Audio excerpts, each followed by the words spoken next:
Welcome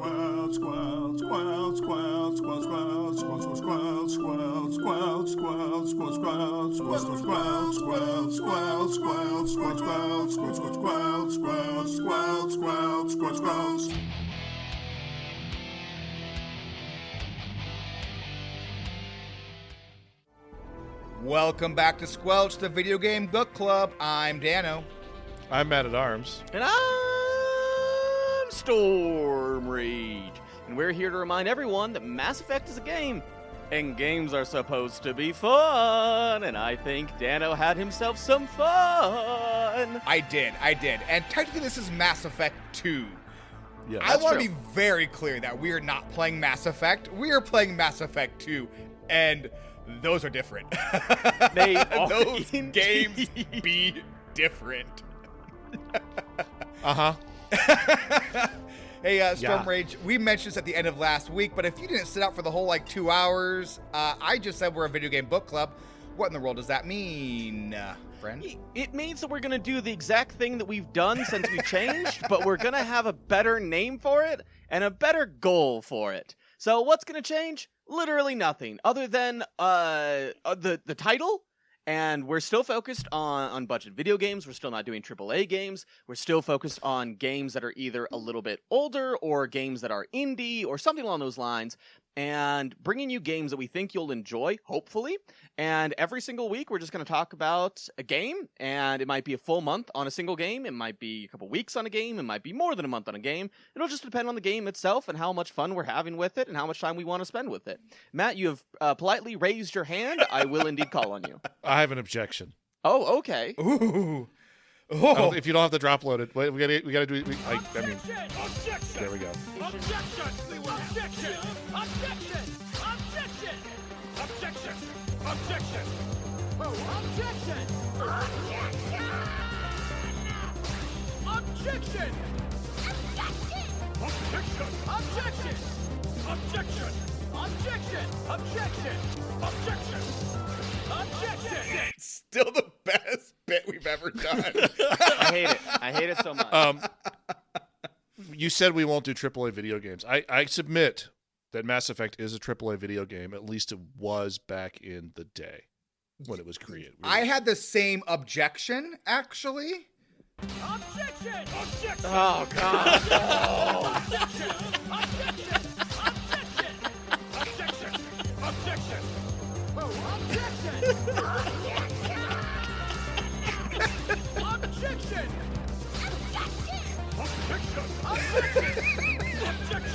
Objection! Objection! Objection!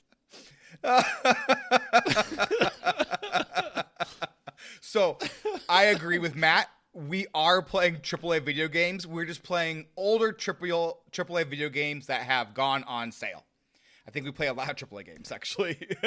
Yeah. I mean, we kind of burned that bridge when we did. What was? I mean, Square Enix, so it counts. Okay.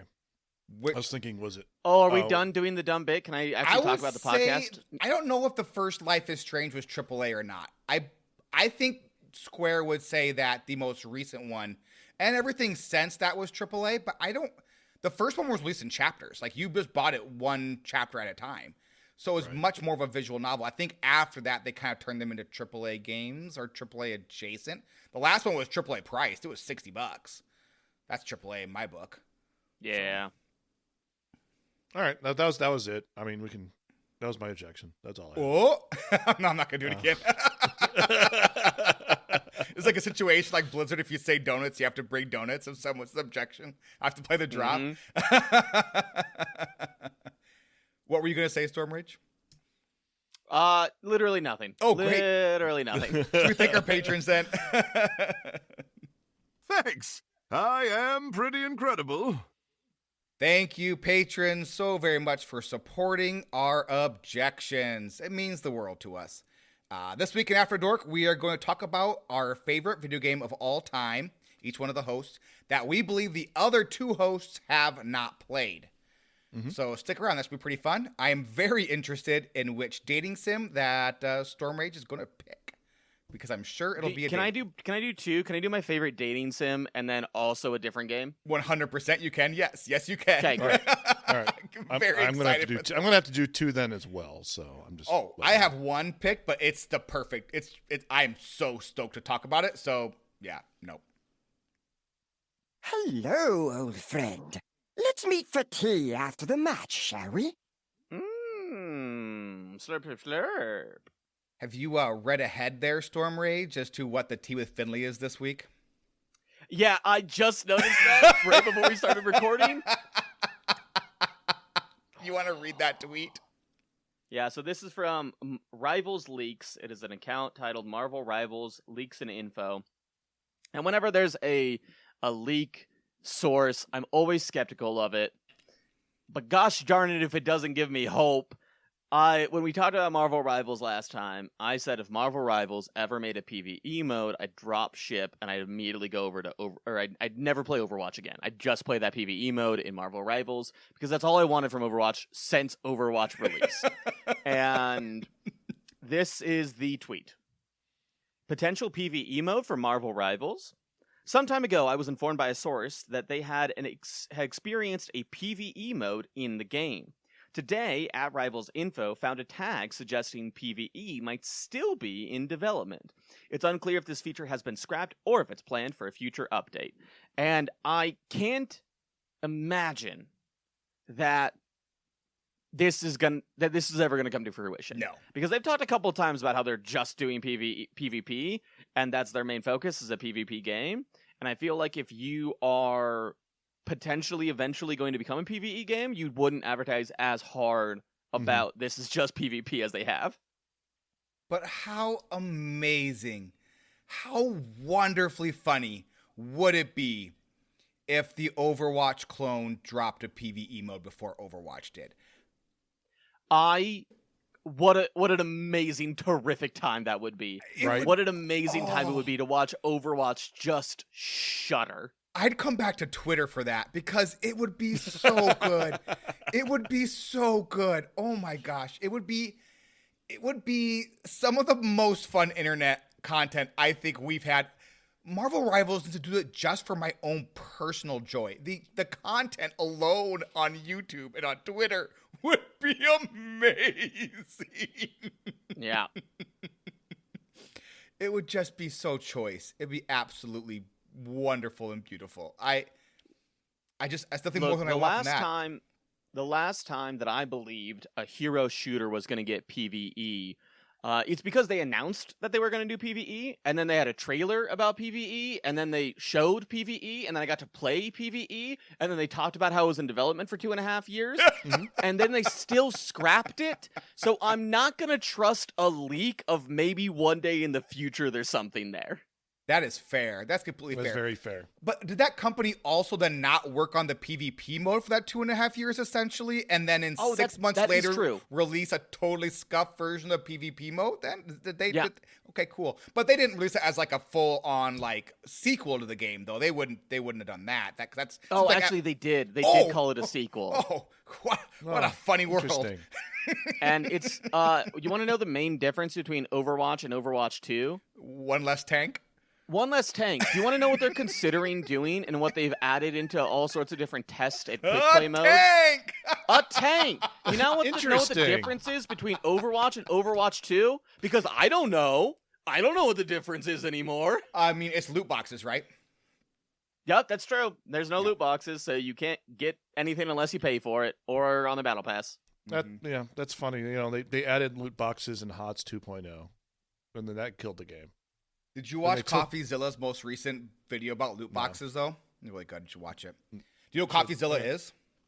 I do not. Oh, no. CoffeeZilla is. Now, that's a YouTube rabbit hole you need to fall down. It is absolutely amazing. So, CoffeeZilla does, like, investigative reporting, basically.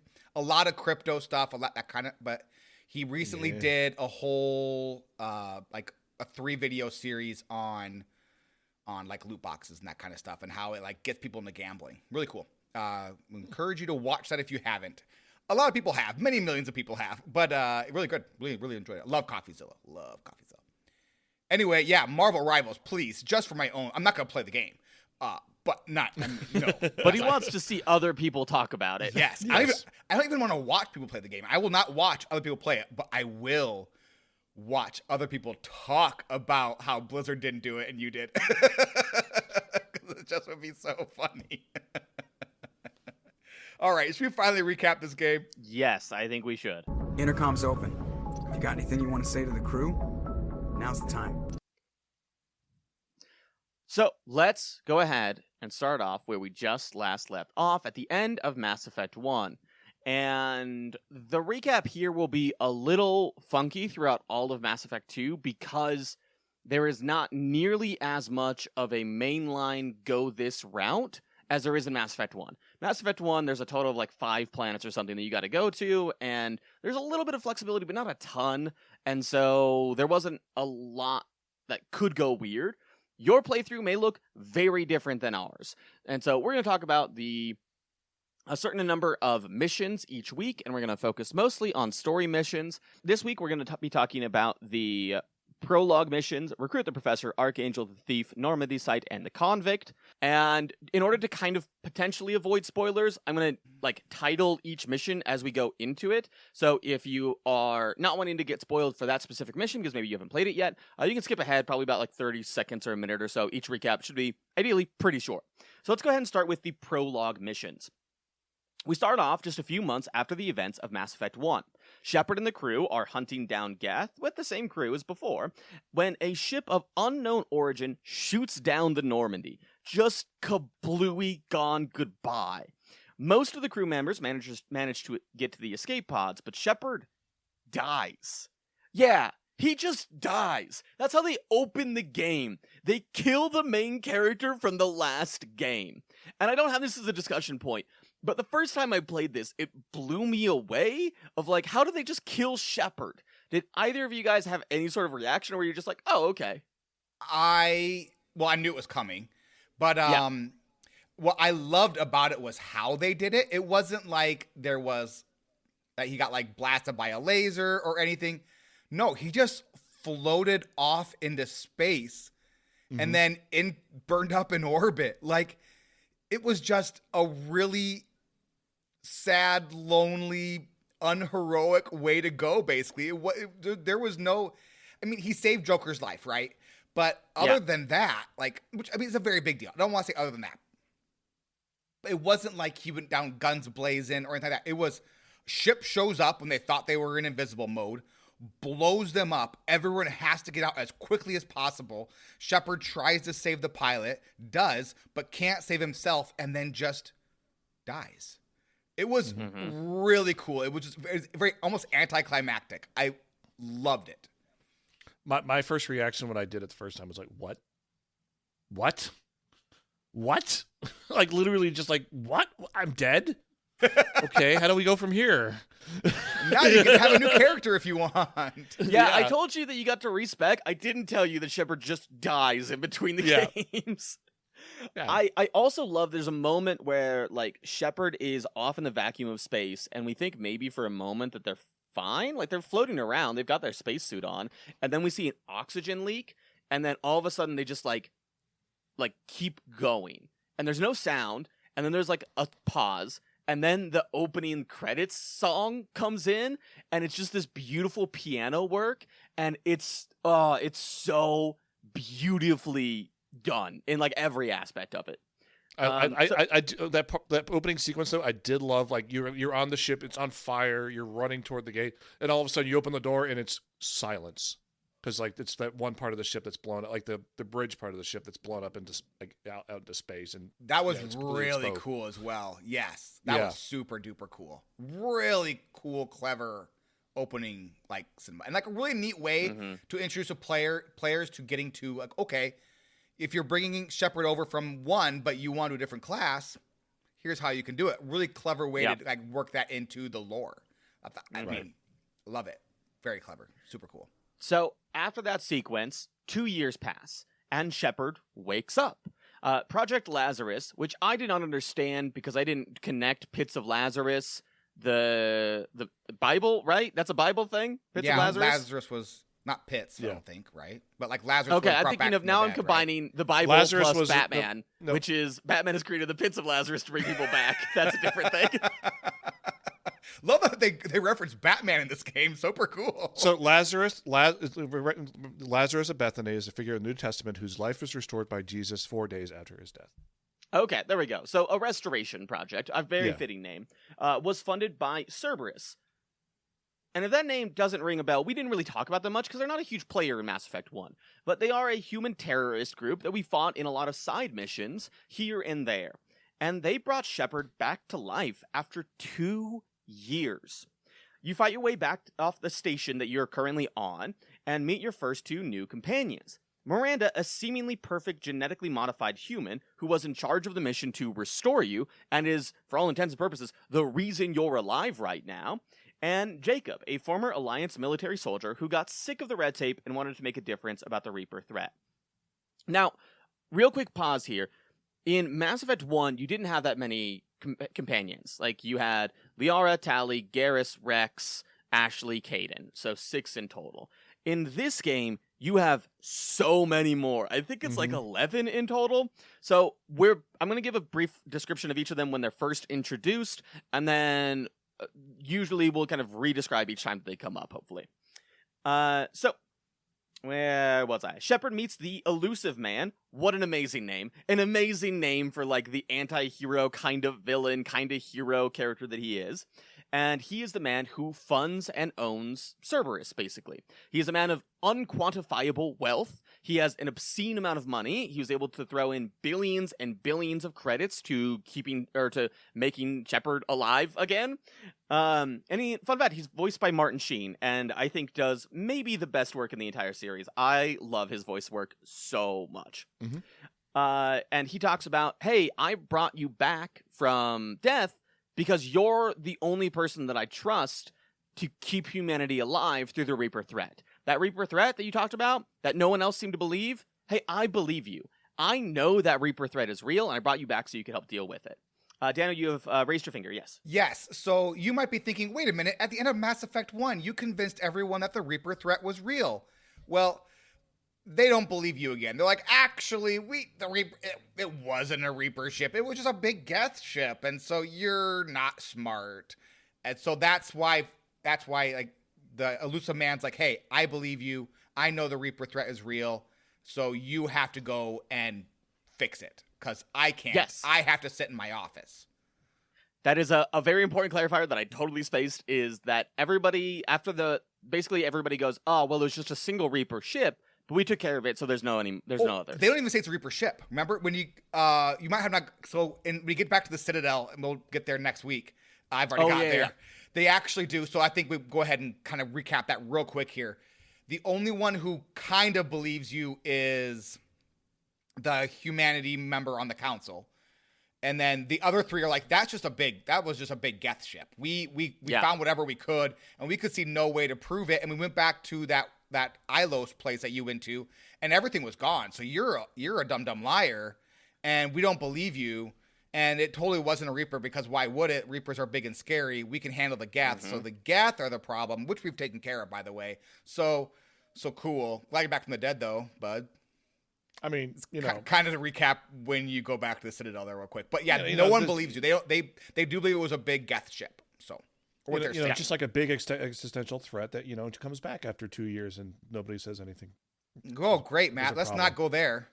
Moving on. I'm just talking. That's what I'm talking about. No, we're not. So the Elusive Man says, "Hey, Shepard, I believe you. Reapers are real. Let's figure this out.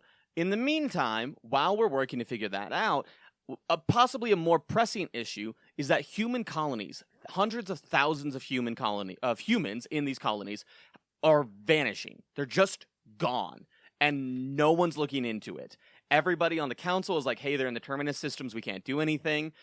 We remember in Mass Effect 1, we talked about the Terminus systems. Council doesn't go there. They still won't. And so the Alliance doesn't really do anything about it because they're in the Terminus systems. And these human colonies are not getting, like, destroyed. The humans just go missing. And the Elusive Man's like, hey, go check this out because I do care about humanity. That's, like, my main goal here is to make sure humanity lives. So go check that out.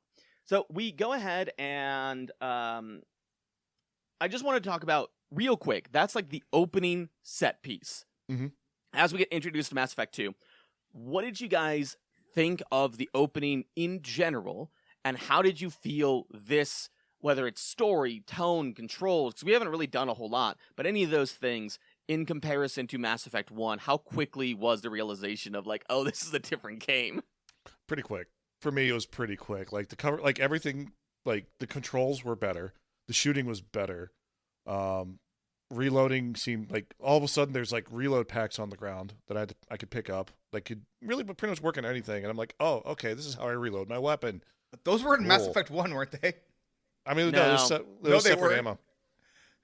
Yeah, it was separate ammo. I don't even remember. The cover mechanic was better. Like the accessing like your biotic skills if you had that class was a lot easier, and the hotkeys actually worked. Unlike in Mass Effect 1. Yeah, it was pretty quick. I was like, oh, this combat's a lot better and a lot smoother, and my companions actually can shoot things. That's nice. Mm-hmm. I think as far as the tone is concerned, I think what was super cool right from the get, especially if you played Mass Effect 1, was when you played through the Cerberus missions, they were very clearly the bad guys of the human race. They were evil. Yeah. They did lots of evil things. You went and you took care of a lot of them. Like, many former Cerberus agents became former Cerberus agents because you forwarded their lives. So Yep. I think what was super cool right from the go was this is going to be a morally ambiguous situation, right? Yes. Because you are not given enough information, and as you play through the game, the Elusive Man, he trusts you to do what he wants you to do, but he does not give you the full story. You do not know if you are working with the bad guy or the good guy. It's like you have full like control over your ship and your crew. You are very clearly in charge, but like the Elusive Man gives you the information he wants. And so you don't know if you are working for the bad guys or the good guys. It is so cool. And like and very much throughout the beginning of the game, you are given a lot of choices where you can like say, oh, the Cerberus are evil, or Cerberus saved my life, and therefore I will get like, they are who I work for now. You're giving a lot of options to kind of try to work your way through it. And what I've loved about every single one of those was I didn't know what the right answer was. I thought that was super duper cool. I was like, Yeah. I think they're evil, but they're not really acting evil. Mm-hmm.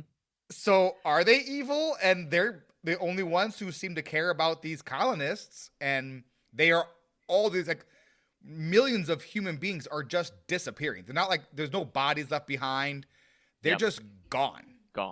So absolutely loved it. Like right from the jump, I thought, okay, this is going to be a different kind of story than was told in 1.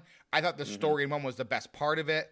I think the way that they're approaching the story in 2 so far super duper cool as well.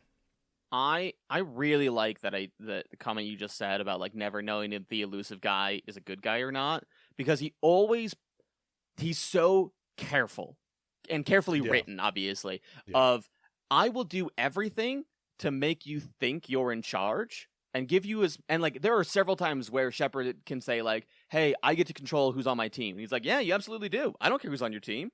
Have anybody on your team. Your old pilot? Sure. Throw him in there. Joker's your new pilot, by the way. Hey, you want to work with this person? Sure, go ahead. Throw him in. I don't really care. The only thing I care about is humanity. And you're like, okay, I also care about humanity. I also want to work with these people. But you're a terrorist organization. What is going on? And it's such a good...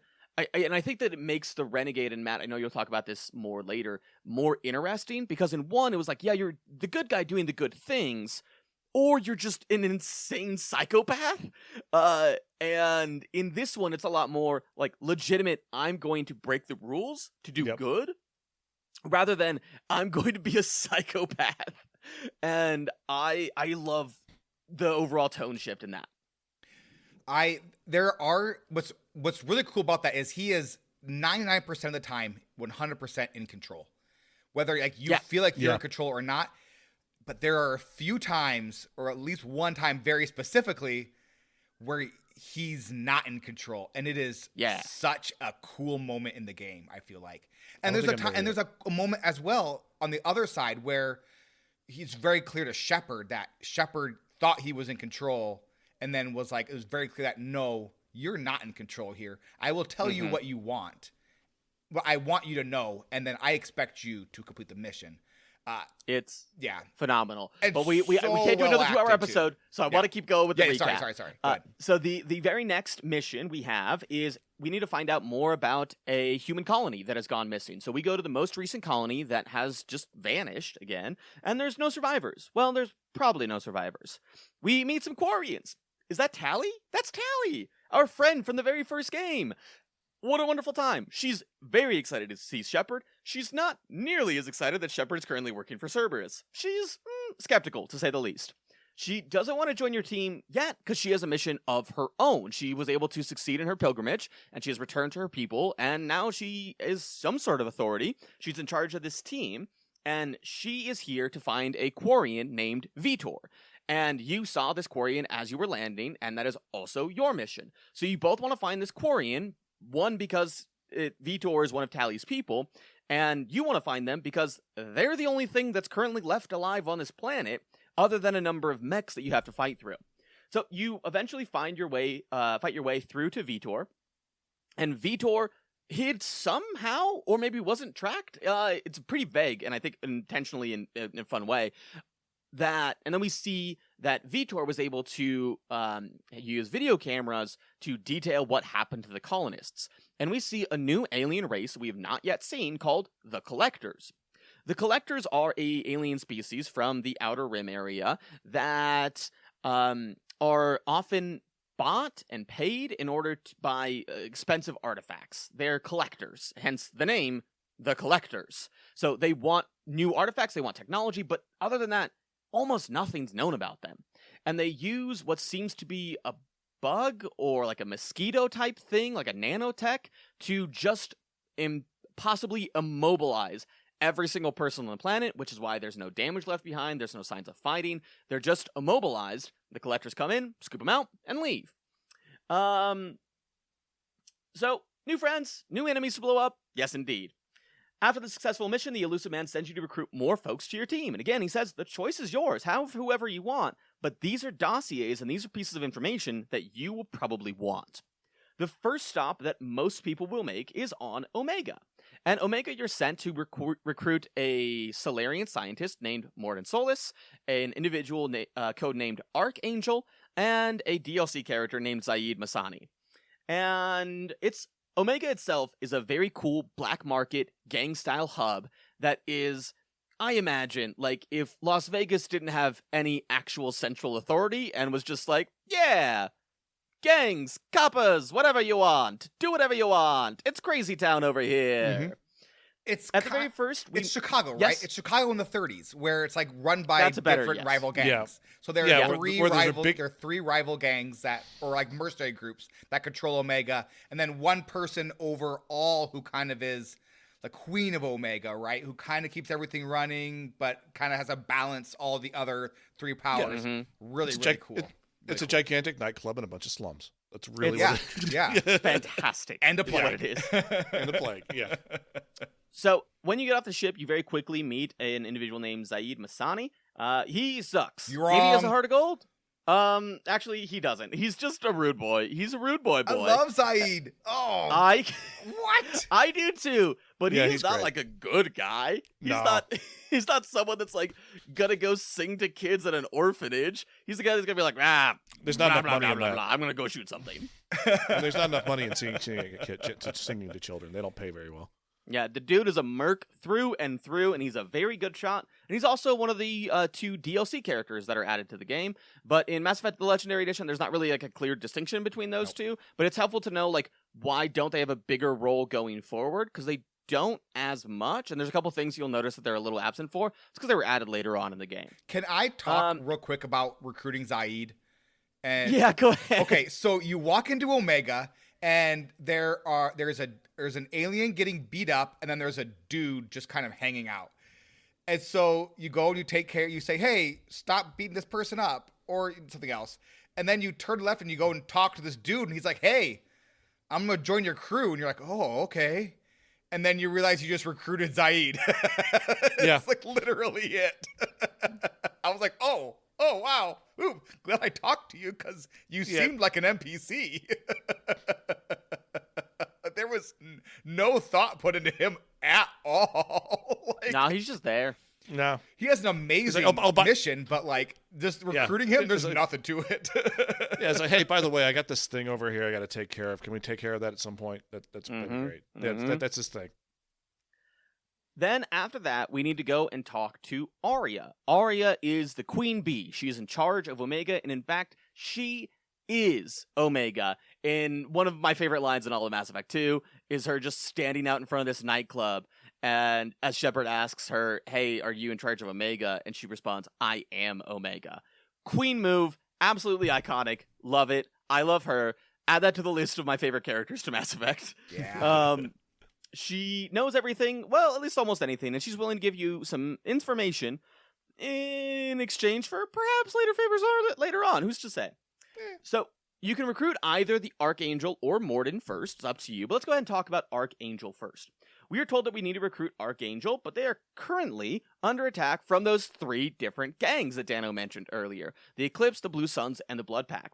So, this dude gotta be pretty cool, because he's getting attacked by 3 different gangs at the same time and still holding his own from 3 fully well-equipped, fully cool gangs.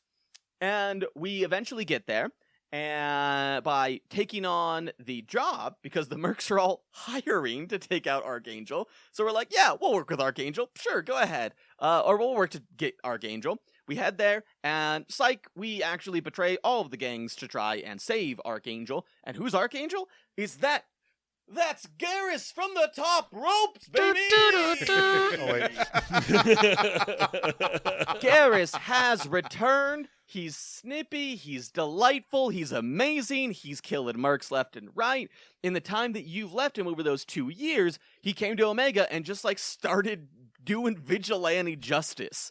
And super cool, and we help him out of the situation. But he gets his face blown off. Not good. We get some medical attention for him. Turns out his face is okay, but it's pretty scarred. And my favorite line is Garrus comes back and he's got the facial scarring, and it's not a significant change from his character model, but it does show like, hey, I was in a fight.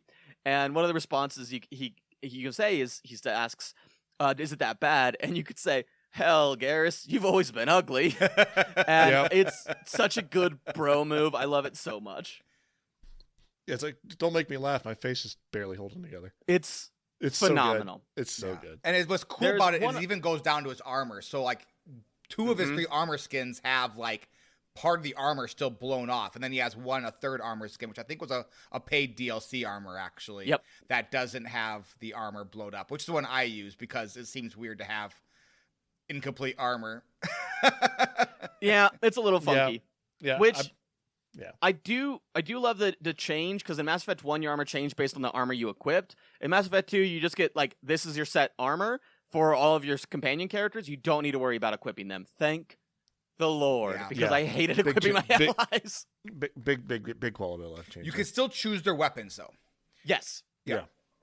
But you don't have to worry about armor, which I'm psyched about. Yeah. The other quest that we can do in Omega is recruit Mordin Solus.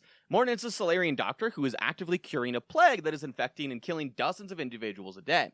Plague on a space station seems pretty bad. The plague isn't killing humans, though, so we can go ahead and head on in. We do, in fact. And we find a bunch of people looting and taking advantage of the chaos. We punish those people. Looting abandoned homes is bad. Don't do it. We loot some abandoned homes. What are they going to do with it? I was We help hoping you would Mordin find a notice cure. this. Do you hear that? Did you notice later on at the end of this mission, some of the aliens were like, I watched someone loot some homes, and I was like, oh. Wasn't me. Wasn't me. Did they were they wearing armor with a dragon on it? That'd be, Because if so, I heard that guy went that way.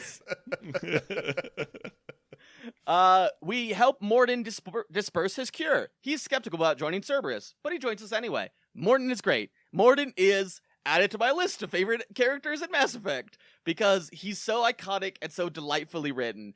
And we went over a bunch of different things, and I'm curious, what are some of your favorite moments in Omega, whether it's talking to Arya or Mordin or Archangel or anything in between? So when you first like meet Garrus, when you first find Garrus, it's just like for me it was such a, oh, it's Garrus moment. Like it was like so cool. It's like, oh, and then like, and then you meet Mordin, and I immediately fall in love with Mordin. Like he's just, it's like the perfect Solarian, because they talk about how Solarians are quick and don't have patience for the other council species because they don't speak as fast. This is the Solarian that they talked about in the description of Mass Effect 1 that we didn't see. Yep. So it was incredible. Yeah, I think my favorite part was so they needed to info dump the 3 different merc gangs because they play a huge role in the game, in Mass Effect 2. Like these three gangs, they're all over the place. So they kind of needed to info dump it, and instead of doing what they would have done in Mass Effect 1, which was just have you talk with somebody and work through just 5 different wheels of dialogue, you kind of learn about them as you're going around the Garrus mission. I really, really like that. I thought the Garrus mission was kind of neat as well because it was timed to a certain extent. You can't not. When I first thought I failed it when he got hurt, I was like, oh, did I fail? I went and Googled it. I didn't. You can't actually have him come through uninjured. But their time, it's a time mission where if you aren't quick enough to do the things that he wants you to, that he needs to do for him to escape, he dies. And you're given the option to leave someone with Garrus or to bring someone with you as well. So you can have a party of 3 or a party of 2. I thought that was really neat. And I really kind of enjoyed that flavor there where it's like, do you leave someone with Garrus to protect him? Or do you try to bring someone with you to get through the mission quicker? That was very fun, really clever. I left someone with Garrus. I don't know how much it actually affects the game. But I thought it was cool window dressing and nothing else. So... yeah, I did both, and honestly, it just made my section harder. Having the third person? That's what it felt like. Yeah. Or no, having the third person made my section easier. Leaving a person up with Garrus made it harder. Oh, yeah, I would imagine because you have 1/3 left. Yeah, one less firepower. And so I've done it because I've played through the beginning of this game twice now. So I also brought somebody with me because I'm running on Insanity still, and I was like, I need all the firepower I can get, or otherwise I'm not getting through that. And in Mass Effect 1, your companions are by and large just meat shields. Like, they don't do a whole lot. They don't matter a whole lot. Who you bring with your team doesn't matter a whole lot. And that all changes in 2. Your companions now matter a lot, and they do a lot of cool things. It's pretty fun. I'm a big fan of the companions in 2. They definitely do more, but if you just play a sniper like I do, they're just meat shields. Quick, go run over here. Pow. Quick, go run over there. Pow. Thank you. Yeah. I need a clear shot. There you go. Go over there. Thank you. Go draw their fire, right? That's exactly right. Yep. They're not getting out of cover. Go over there. Draw them out of cover. Thank you. There are 2 moments that I really, really like in Omega, and they're both very, very small moments. One is as you are walking through the quarantine area, you come across this Batarian who is suffering from the plague and a couple of other things. And as you talk to him, he basically spits on you and he calls you human trash. And you can either do the renegade thing of being like, all right, bye, or you can do the Paragon thing of heal him and say, hey, get to Mordin's clinic. He'll treat you. And you can do the same thing with a couple of individuals later on, some humans who are trapped in their home, and you can tell them again, either, hey, I'm looting your place, deal with it, or go to Mordin's clinic. And if you tell them to go to clinic, when you finish up the mission, they're at the clinic and they thank you. And that small thing is just really, really cool to me. And then the other thing is, when you are going on the recruitment mission, when you're getting recruited by the mercs, they give you all these details, and then this fresh 18, 17-year-old kid walks by, and he's like, I'm signing up for the mission. And you can either do the Paragon thing of break his gun and say, go home, kid, because you're about to kill everybody that goes on the mission. Or you could say, hey, have fun signing up. And Matt, I'm guessing you told him to have fun signing up. No, I was nice at that point. It's like I just broke his gun. Like you can get a refund, buddy. Like you're fantastic. And those are 2 moments that are just that really stand out to me to showcase very small moments of good storytelling. Because I think in 1, we talked about big storytelling moments were great, but smaller moments suffered a little bit. In 2, I think the smaller moments are just so much cleaner. Well, it's like even like the stuff like where like doing the stuff in that mission where you can sabotage the mechs so that they start attacking. They make it a little bit easier. Stuff like and knocking out the guy who's taking care of the helicopter or whatever the heck that is. Mm-hmm.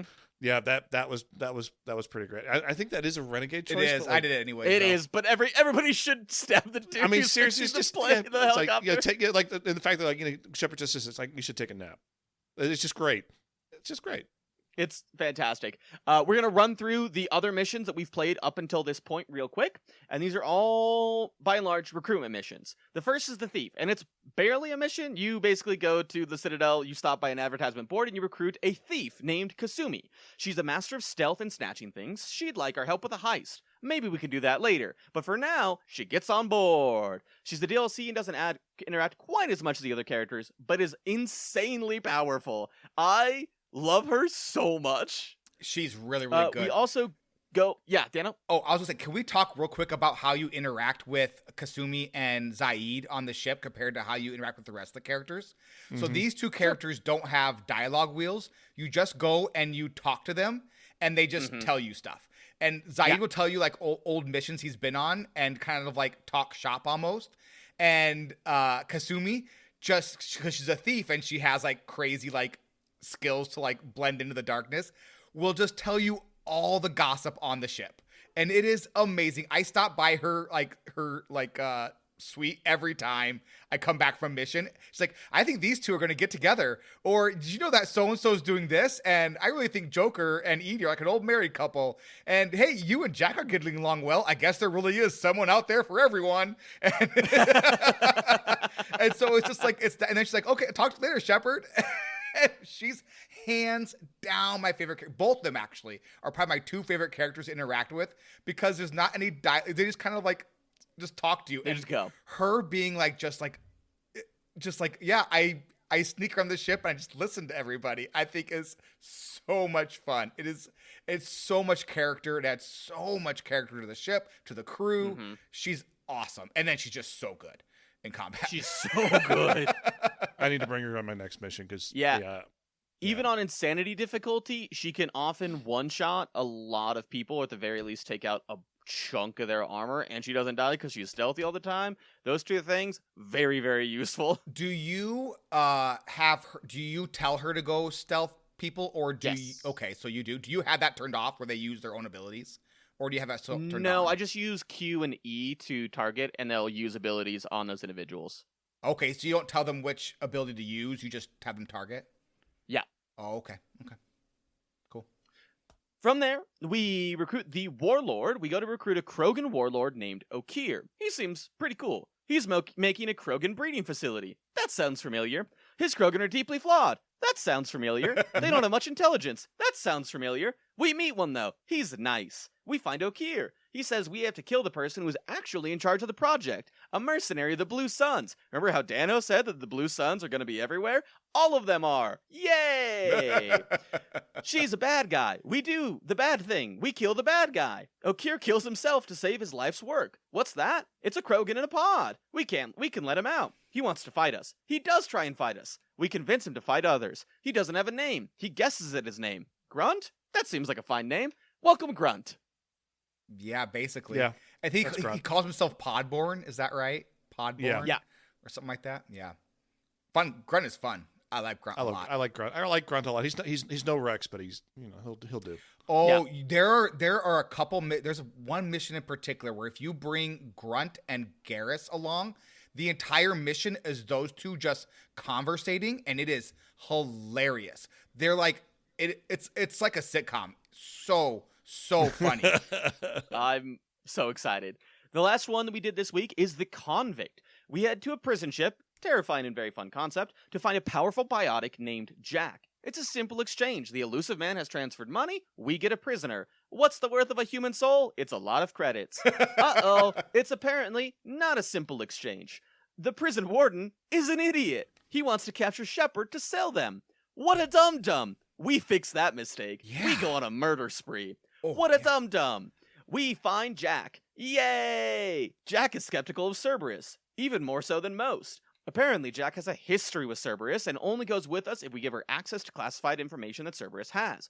We do, or we lie and say that we do, in order to get her to join us. Out of curiosity, what was your guys' favorite recruitment mission, or, Daniel, you've already mentioned, like, favorite companion, but what are some standouts for you guys at this point?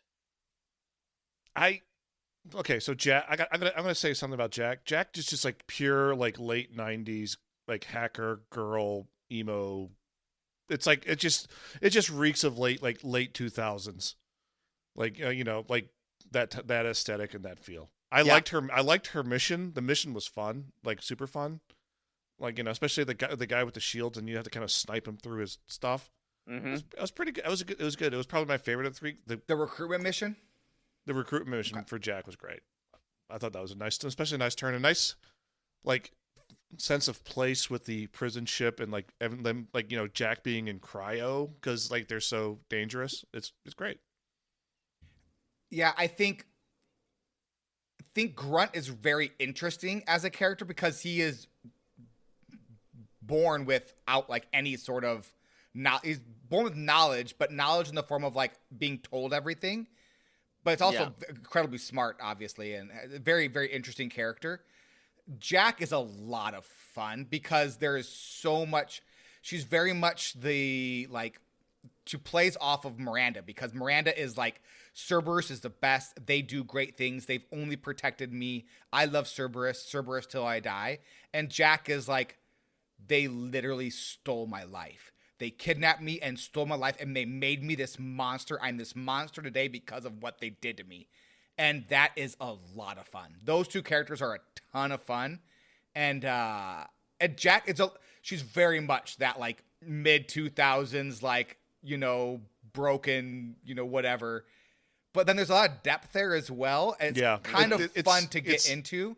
Yeah. So... yeah, I think Jack's probably my favorite, but because of how they play Miranda and Jack as kind of foils. So, one thing that I really appreciate, and I'm gonna blame the inherent sexism of our society on this one, is that when they talk about Jack early on, they are very careful to avoid pronouns. oh yeah, And they only say Jack's name.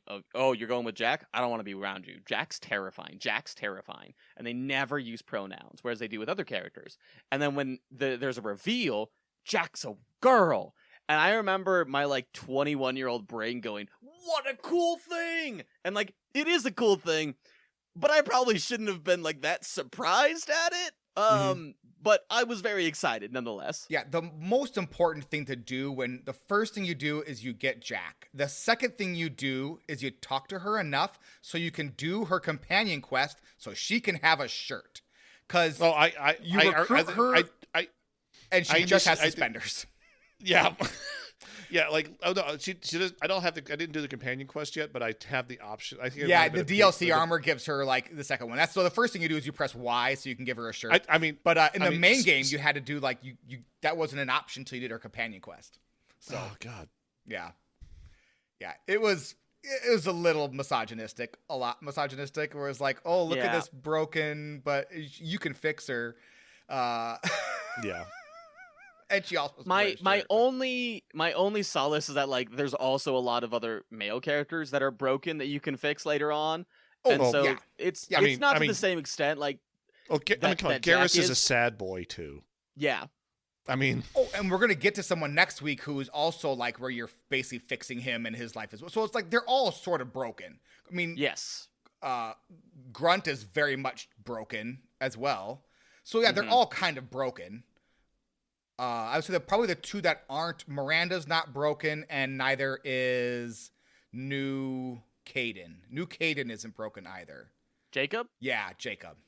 Yeah. Jacob's the most well put together, but I also think he might have the most tragic story when you do his recruitment, when you do his loyalty mission. I wouldn't say it's tragic, but it is wonderful because he's when you do it, he's very much like, I've put this behind me, but I need to find out what actually happened, and that is That is a straight up screwy mission. But we're Yeah, talking no. about next week. We're talking about next week. We can't talk about that. We can't talk about that stuff. It's actually We 2 need to talk weeks about this we week. talk about it. We're not This gonna- week is enough. That's week 3 we talk about it, by the way. Okay, fantastic. That's so far away. The last thing that we're going to do this week, holy cow, we're not even to the Naga Sandwich and we're 50 minutes in, is we visited the Normandy crash site. This is a DLC little mission where you get to visit the crash where the Normandy crashed. There's no one to fight, so there's no like combat or anything. So it's just kind of wandering around for a good old hit of nostalgia. We see some of the crew members that didn't make it. The only one that had a name was the XO, so XO Presley did not make it, but they did have a good character arc. We can find a little data pad. That is like the first entry is how dare they allow aliens on we'll this talk ship. about this. We'll talk about this in a minute. Okay. Oh, I see. Best good. Okay. Yeah, nice. Yeah. Okay, fantastic. And then you can also go around collecting dog tags for the other crew members that didn't make it, and you could see the Mako. Even a shot from space didn't destroy the Mako. It's still in peace. Miraculously, that I'm thing's surprised- impossible to kill. I'm surprised they didn't load it up on the new Normandy. I mean, you could just pick it up and it'd be fine. Thank goodness they didn't. Where did you put the monument, Matt? Where'd you put the monument? Do you remember? Right in front of the Mako, because that's my biggest memory of the Normandy from Mass Effect 1 is this stupid Mako. Storm Rage. I put it as far away from the Mako as possible because I didn't want it to be in view. I put it right next to the Mako because, like, rip the Mako, never come back. And that is our recap for this week. Taste my grilled cheese. Hey there, Storm Rage. What is the first good? First, I apologize. Much. The first good is that you can, when you're on the Omega, you could buy a spicy alien magazine. It is, quote, a titillating alien magazine. And it's got a picture of like an octopus tentacle thing. It's a Hanar, right? Is that what those are? Yes. Yeah, that is actually what it is. And it's very funny. I've got the not so good this week, and this is a big one. So you can buy that spicy alien magazine in the shop, but when you get back up to your quarters where you keep all of your stuff, you buy models, they're up there. You buy fish, they're up there. That magazine that you bought, nowhere to be seen, which Ridiculous. upsets me to no end. Why not just have it be on an end table or have it? Or did you check the bathroom? I go into the bathroom, both bathrooms, every single time because I'm like, maybe something's going to happen. I walk into, after every mission, I go and I feed the fish. I go and I talk to Joker. I go do my rounds to make sure I've talked to all of my crew. Oh. I go listen to the engineering people, and then I go and check for the engineering people magazine. are so good. I love the engineering people. Yeah, they're they're the best. awesome. They're awesome. Yeah. Did you know if you talk to your secretary, administrative assistant, whatever, she'll tell you who has new dialogue options. She will Yes. for certain things. Okay. Yes, for certain things she will. So like the big ones, when they're ready for their mission, she'll tell you. Yes. Yeah. Right. But like you miss out on some of the story stuff if you don't. I talk to them every time, and some of them Yeah, I will do tell too. you. They'll tell you to go away if they have nothing to say, and otherwise they'll talk to you. And some of them eventually will start repeating stuff. But yeah. Yeah. What's our best All right. good, Matt? Best good is Presley's journal. It's great. Like, Presley was one of those kind of characters that didn't have much dialogue in the first game. You didn't talk to them much. He had one line. Because had one line in his "I hate aliens." Yeah. The fact that like they, it's like okay, they came back. It's like the first journal entry is like, oh, all these aliens, rah rah rah rah rah. Second one is like, something like well, Shepard's doing the right thing, and I guess these aliens are okay. And then like the third one is like, these aliens are great. I love all these aliens. And so it's like a whole like Presley gets redeemed for being a kind of a background character. It's great. Yeah, I thought that was the best part of the Normandy DLC. There wasn't really much there. Yeah. Like it wasn't those 20 dog tags were just like it was like, hey, remember those fetch quests we sent you on? Here's Yeah. one more. Yeah. because you One didn't more know for any good of old them. times. I feel like when I was doing that, I felt very much like if they had done that for the Normandy Part 2, it'd be such a different situation because all of for the crew sure. has so much character. Like you go into the mess hall and they're talking. You go into the the crew mess hall guy. You go into the crew's Love- quarters and they're talking about like I have family on this planet and I'm so scared that they're gonna like get snatched up. You go into the engineering and they're talking about engineering. So all these characters have personality, and you just walk by. You don't have to interact with them. You just walk by and you hear their dialogue, and they're like actual, real, fully fleshed out characters. So Yeah. I was like, this would hit so hard if they did this with the second Normandy, because you know all of them and you know their family members. You know, it's really cool. They're so well done. The little things were done so well in this game. He asks each traveler 5 questions. 3 questions. 3 questions.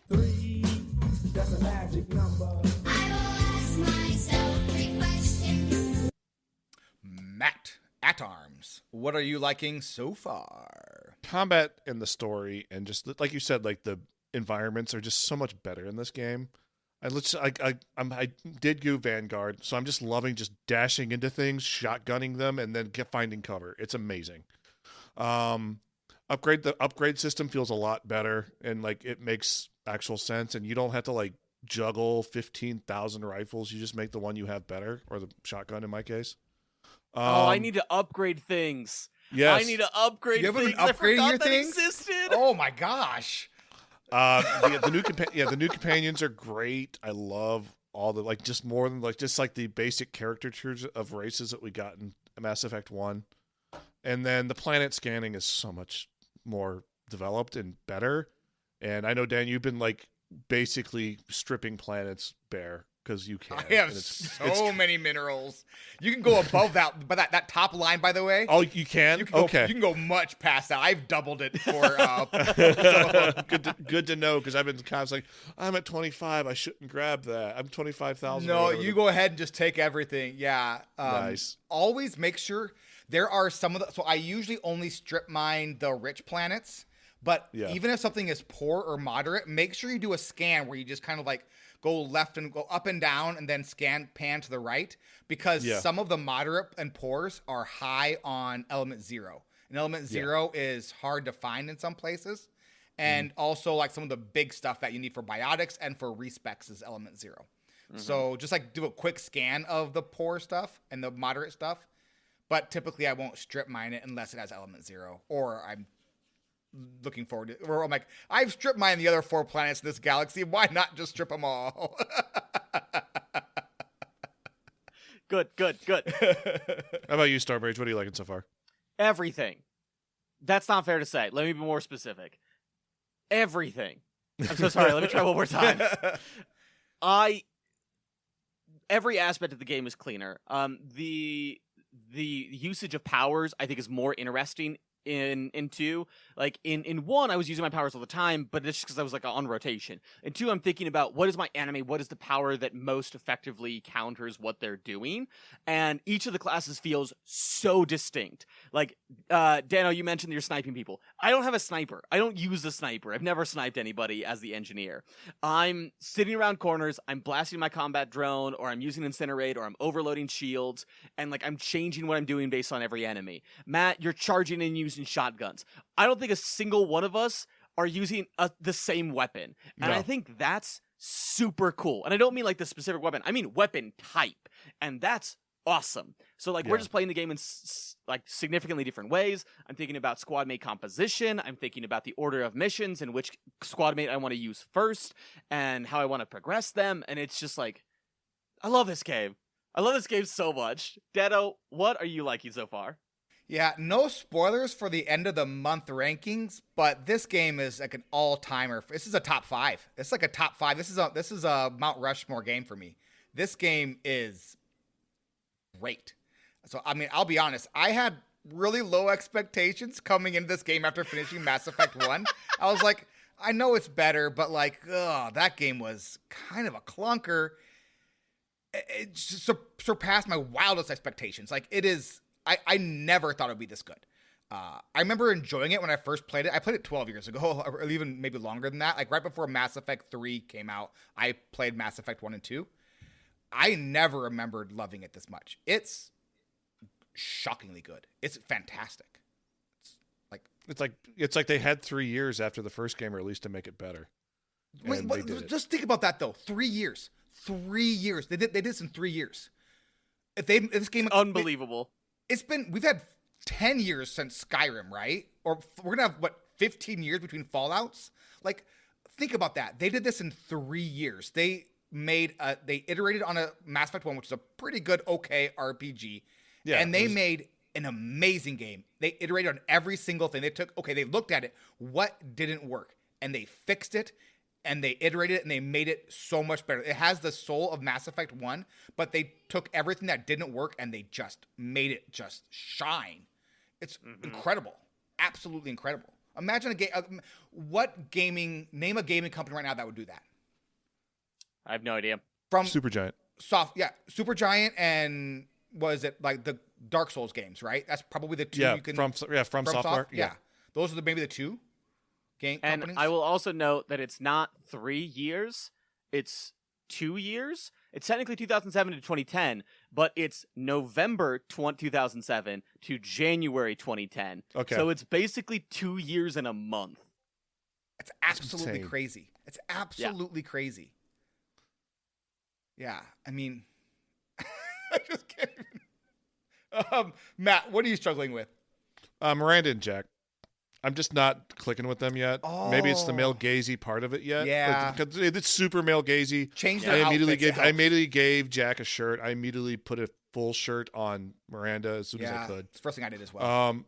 But like it's like I don't know. Miranda just seems kind of like boring, like almost too perfect for for reasons. Like she's supposed to. I'm playing FemShep, so she's not a romantic interest for FemShep at all. So she's not. So I don't have that sublime slot, but I do have. I mean, I will have access to her story soon, her mission. Actually, I think I just got it. I actually like Shepard's relationship with Miranda a lot more as FemShep because it's a bit combative at first, and then then there's like a genuine, sincere appreciation later on. Yeah, I'm getting to that point where it's starting to get better, but like it's still it's still a rough very start. It's still very male gazy, and I'm Yes, not it a is. big. And Jack is the same way. Like for the reason I said earlier, like you need a shirt. It's like okay, I'll give you the files and a T-shirt. Can I do that? Did you give her the files? I gave her the files. Yeah, heck yeah. Oh, okay. That was a renegade. It's the renegade option. Oh, Just no, give it's her the not. files. Lying is the renegade option. Is it? Yeah. Yeah, lying is Oh, the renegade option. Yeah. Oh, I don't know. I don't remember. I picked something that seemed renegade-y and whatever to get us off this prison ship and on with the next mission. Giving the files seems like it should be the renegade option if you're working for Cerberus, right? But if you're not on Cerberus's team, I'm still keeping Cerberus at arm's length in my playthrough as much as I can. So, yeah, that's fair. Storm Rage. Insanity is real hard now. Upgrade your it's weapons. so much harder. Upgrade your how about weapons. upgrading your weapons? You can get That'll plus help. 50% bonus to some of this stuff. Like upgrade your weapons. Your damage is so That'll low. help a lot. I'm going to do that because things have been real slow going. And it's like, well, this fight is going to be me sitting behind cover, casting Incinerate, and then waiting 5 seconds, and then Incinerate it again, and then waiting 5 seconds, and then Incinerate it again. And it is shockingly exhilarating based on the description that I've given you, but it is real hard. It is way harder than one was. Dano, what are you struggling with? I'm really still fumbling in the dark with the romance dialogue in this game. Like, just give me a heads up on what's actually romance dialogue. I had no interest in romancing Miranda. I accidentally said something nice to her, and I introduced the romance stuff, which is a bummer. Now I have to kind of like shut her down instead of just being friends with her like I wanted to be. Your yeoman, who is awesome and funny, she will feed your fish for you, but you have to first start with the romance option. You have to flirt with her, which is super inappropriate because you're her boss. So it's like, I'm like, no, I'm not doing this. And then after I killed my fish by accident, I went back. I was like, how do I not kill my fish? I'm like, oh, your yeoman will feed your fish for you. But first you have to you start with the romance. And then after you do the romance, then you do some friend stuff. You do more conversations with her. And then you invite her to your cabin and you say, hey, let's be pals. And she's like, cool, I think being pals is a great way to go. We should definitely be pals. And so you become friends. But you have to first initiate a romance with your yeoman in order to be friends with her. And that's frustrating and weird. And I ignored that entire part of her dialogue options because I thought it was inappropriate. And now I've progressed to the point in the game where I don't believe we can actually become friends. And that really bums me out because she's super nice and she's really funny, but because I didn't want to start with a romance dialogue with her, I can't actually do the friend stuff first. So it just like it needs to be clear. And in other games, like later on, I know like the CRPG field, they kind of add like romance in parentheses, which I really do appreciate. Like, go ahead and be clear about it. Same thing happened with Ashley. Apparently I was romancing Ashley last game. I didn't get the actual achievement for it, but I guess I did everything except for that. And they put a picture of her on my desk. And I was like, no, we were just friends. We were just friends. I was just being nice. So yeah, I don't know. I wish they had been more clear about this. I have a guide up now, so whenever I'm talking to like any female character on the ship, I go to like the romance dialogue and make sure I'm not picking the romance options, because that was the only way I could figure out how to make sure I wasn't accidentally romancing a character. So, Matt, what has surprised you about the game? Just how much better just the shock of how much better everything is. Like even the Normandy layout actually makes logical sense now. Yeah. Like, you know, there's the elevator that just goes up to your cabin. Then there's the elevator that goes to the conference room and everything else. And then there's the elevator for engineering. And then there's the elevator for the you know, and it actually makes sense. Everything, like, it flows like it normally probably should. And it's great. It's so much better. And the elevator tells you where all your different companions are. So if you want to talk to Garrus, you can go, oh, Garrus is on level 3, and like and it's like, you know, like the combat's a whole much better. And it's like I really enjoyed playing Mass Effect 1, and like now I'm looking back at my time playing Mass Effect 1, going like, ugh, this was kind of janky and not great, but it was still fun, I guess. I don't know. That's what surprised me, is how much like they improved on everything. It's how much is, yeah. So, Stormrage. I've probably completed this game, I would guess, about a dozen times, give or take. And no matter how many times I've played this game, I've legitimately always found something new. And that's phenomenal for 12 playthroughs of a game that's 30 hours roughly in playtime, right? Like if it was a 120-hour game, I get I've that. already put 30 hours into this game. I have so much Okay, more to well, play. if you're scanning every single planet every single time, then yeah, it'll take a little extra time there, Dano. No, not only that, he's not only scanning, he's also probing them dry. I am. Yeah. I am. But like just the way that there is a near infinite amount of ways to play this game and infinite amount of ways to engage with it is just so fun. And I get reminded about it every single time I crack it up, and it's just great. Dano, how about yourself? Combat, holy buckets. The combat was objectively crazy. bad in the first game, and it is incredible. It is so good in this game. So I started on normal mode, like I said I was going to at the end of last episode. So I played normal mode through the first act of the game, kept on normal mode. I found it to be pretty easy. It's like, I bet you I could bump it up to veteran, bumped up to veteran, and then pretty quickly bumped it up to hardcore from there. So it goes like easy, normal, veteran, hardcore, insanity. So I'm playing at hardcore right now, and that seems to be the sweet spot where I can't just run in guns a-blazing. I have to actually kind of think about the terrain, think about the companions I have with me, because I play with a guide, and I always try to see, okay, which companion should I bring with me for the best dialogue options? So I don't play for which characters have the best combat for the mission, which are the best dialogue options for the mission. So I'm trying to this guide. I need this guide. I'll send it to you. Okay.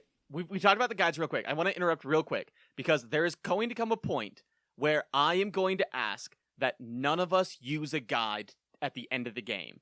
There will come a point, and I think that using a guide genuinely cheapens the end of the game, because you know what happens. I think we all need to make a pact that there's a certain mission, and I will be very clear when we hit that mission. I believe it should be our week 4, our last week, our final week. No guides allowed.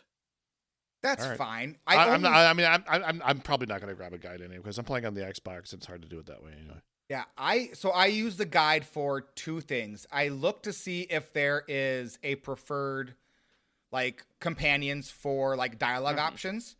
Then I also use it to make sure that I'll look down and it has bullet points for where the different, like what stuff is where. And so like, so I'm like, okay, I could spend 5 minutes looking around every corner and find all this stuff on my own anyways. This is how, like, in my own head, how I, like, say, okay, this is why it's okay for me to play a guide. This is how I, like, told myself that. I'm like, okay, I could find this all on my own if I spent the time, or I could just look at the guide and save myself 3-4 minutes in a And I am mission. 1,000% pro guide throughout all of Mass Effect 3, all of Mass Effect 1, and almost all of Mass Effect 2. I'm pro guide in almost every single game that's ever existed. But I think that there is a certain level of tension near the end of the game that is undercut heavily if you know the outcome of it. Yeah, for sure. No problem. I didn't play Mass Effect 1 without a guide at all. I have no problem with that. I try very hard not to read any of the story beats because I think the story beats are really fun. But I also know that I will spend 10 minutes like bumming around, going into every corner, backtracking to make sure So I had one mission where it's one of the character missions. I can't remember which one it is, but there are platforms that rise up and actually stop you from going backwards. And there was a sniper rifle upgrade that I missed. So I had to go back to a save, go through this terribly awful, difficult fight, do it over again. Because I realized after I finished the level that I didn't get the sniper rifle, and I'm maining sniper. And I was like, I got to get this sniper damage bow upgrade. So I was like, oh, because it was under the fold of something. So I scrolled down afterwards. I was like, oh, there was a sniper rifle bonus. I was like, oh, give me a break. Yeah. But yeah. But anyways, combat. Yeah. So I'm playing it on the second hardest difficulty rating. Absolutely love it there. It's so good. I try to keep control of my companions fairly well, but some of them, like, they're just like Garrus before I haven't opened up his like extra stuff yet. So he doesn't have a whole lot to do really. So I don't really overly like minimize, like, you know, kind of him do his thing. But yeah, for me, I'm running with I use the SMG a lot for when I get in close quarters combat, and then I have there's a point in the game where you can like choose to either open up a weapon you don't have yet, or you can get like the super duper version of the weapon for your class. And the super duper version of mine was this like super ramped up sniper rifle. And so with the infiltrator, you can become like a sniper basically, where you get like this 75% bonus to your sniper rifle damage, and then you can boost like your cloak up, which like you go invisible, and you can do that, so you get a 70% bonus to your damage when you're cloaked. So between that rifle and between that cloak, you do massive damage, and it has just been an absolute. I just sit in the back. I don't even progress through the levels. I just sit back and like pick off characters before they even walk into combat. It's an absolute fantastic. Fantastic. And then what I love about this, I think getting to choose your heavy weapon is so much fun, because only Shepard can use a heavy weapon, and you have a bunch to choose from. So I was using the Mook Buster 3000 for quite a while, the gravity gun that you get at the very beginning of the game. And that thing was a ton of fun, because you just shoot that into a pile of mooks and they all just suck in and they get blown out. It's a ton of fun.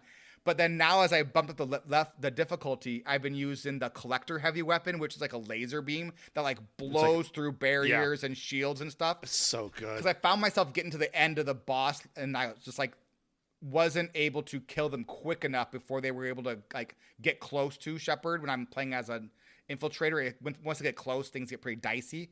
So I switched over to the laser beam because I was able to pick them up before they could get close.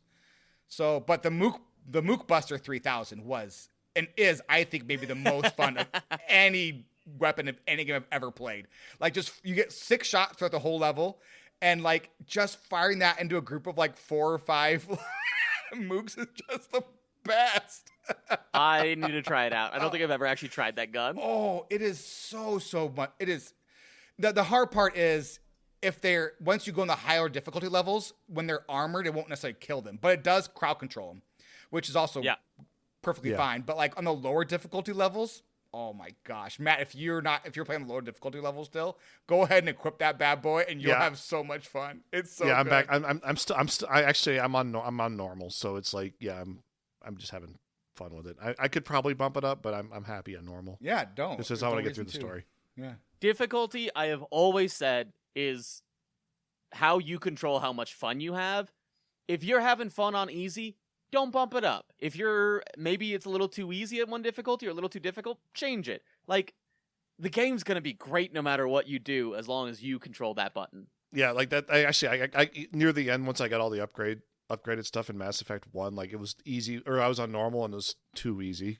So I probably should have bumped it up, but I was near the end of it anyway. So I was the end there. Okay, cool. Okay, That's it. All right, that's going to be it for this week. I think we sold this game to enough of our friends already. I don't think we need to spend any more time selling this game to anybody else.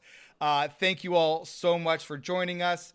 Thank you so much to Baximus and RidiculousHat for their patronage, and all of our patrons as well. I had to scroll down to read something and I didn't get it read. Oh, whoops, my bad.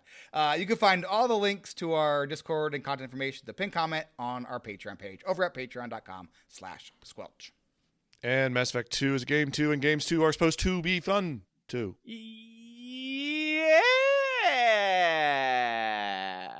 Sling those fixing it in twos, baby! This is the end of the show! Everybody bye!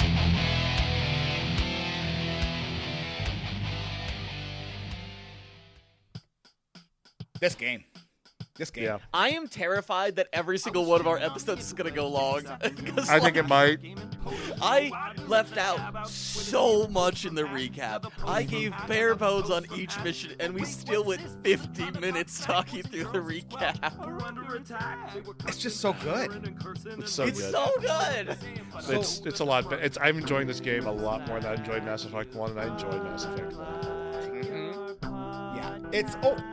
I did not dislike Mass Effect 1. I'll be very clear about that. It was a very good game. This game is incredible. This game's absolutely incredible.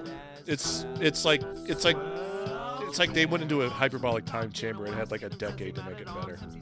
It's like I love the Dragon Ball Z reference as always, but to me it's like I'm watching college football and I go, wow, these guys are really good, and then I watch the NFL and I go, oh well, they're just better.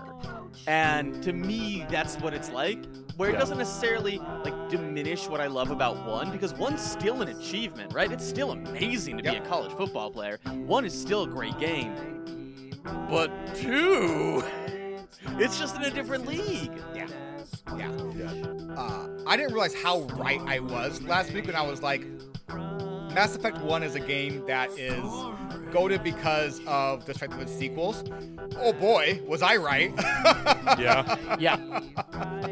And we're not planning on playing Andromeda, at least not after 3. That's next year's Mass Effect. Yeah, maybe that'll be an Xmas effect. Is Xmas Andromeda? But I think that one of the reasons that Andromeda failed is because they didn't get an opportunity to do a sequel. So they didn't get a chance to do what they did in 1 of fix all the problems and then make a better game, because the baseline for that game is phenomenal. It's just there are a few rough edges to it that they didn't get a chance to fix, and I will constantly wonder what Mass Effect Andromeda 2 could have been like. I think part of the problem is you already had 3 Mass Effect games, right? Like, at a certain point, you shouldn't need to fix something that's already been fixed. Sure, but I think of it more like a table setting. Like, there were some rough edges with the story, but a lot of it is because they introduce stuff that they intentionally don't resolve. Yeah. Because they plan to make an Andromeda 2. I've never played. I have absolutely zero idea on anything about Andromeda. I just know it was a game people had a problem with. I don't know what the story is. I don't know if Shepard's in that game. I don't know anything about that game whatsoever. So if we ever get to playing it, which I'm sure we will someday, it'll be a completely brand new experience for me. So yeah. Should we head over to After Dork and get this talk about video games real quick? Yeah, because we didn't do enough of that. Bye. Bye, everyone. We'll talk to you again next week. Say goodbye, Matt. Goodbye, Matt.